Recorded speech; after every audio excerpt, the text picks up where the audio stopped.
অসীম নীরবতার মধ্যে ভাসমান ছিল এক অন্ধকার জগৎ, যেখানে আলো প্রবেশ করতে ভয় পায় আর ছায়াও লুকাতে চায় নিজের অস্তিত্ব।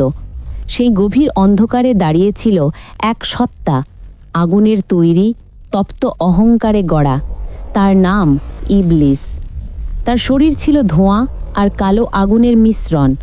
চোখ দুটি জ্বলছিল গলিত লাভার মতো। আগুনের শিখা তার চারপাশে ঘুরে অদৃশ্য এক ঝড় তৈরি করছিল, যার শব্দ ছিল ফিস ফিসে বিষের মতো। কোনো প্রাণী নেই, কোনো মানুষ নেই, শুধু একা গর্বে ভরা ইবলিস দাঁড়িয়ে আছে নিজের অহংকারের পাহাড় চূড়ায়। হঠাৎ অন্ধকার আকাশ লেড়ে গেল, ছায়ার রেখা বর্ষণের মতো নেমে আসতে লাগলো। এই ছায়া ছিল ইবলিসের নিজের সৃষ্টি, প্রলোভনের ফিসফিসানি। যেখানে সে দাঁড়ায় অন্ধকার সেখানে শিকড় গাড়ে।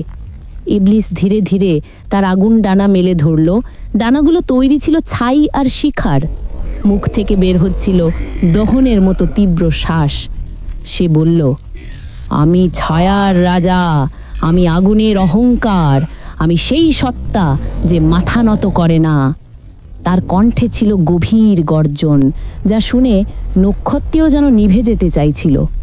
এই গর্জন ছড়িয়ে পড়ল অন্ধকার জগতের প্রতিটি কোণে, আর প্রতিটি কোণ জবাব দিল প্রতিধ্বনিতে, বিদ্রোহ, বিদ্রোহ, বিদ্রোহ। ইবলিস দুই হাত তুলে কালো আগুন ডেকে আনলো।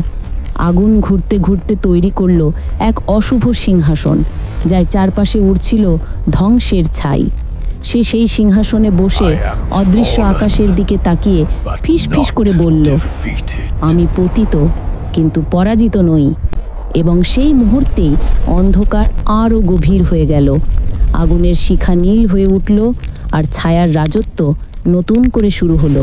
এখানে কেউ নেই তাকে থামাতে, কারণ সে বন্দী নিজের অহংকারে, নিজের তৈরি চিরন্তন অন্ধকারে।